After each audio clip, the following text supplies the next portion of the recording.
Hello guys, यहाँ पर आपको एक ब्रेकिंग न्यूज़ से आगाह करते चलें। PSL 7 मुल्तान सुल्तान ने पेशावर ज़ल्मी को 57 रन से शिकस्त दे दी।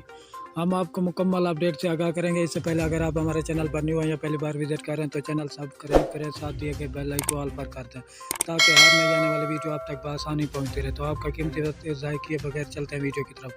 पाकिस्तान सुपर लीग 7 के 13वें मैच में मुल्तान सुल्तान ने पेशावर ज़ल्मी को 57 रन से शिकस्त दे दी है।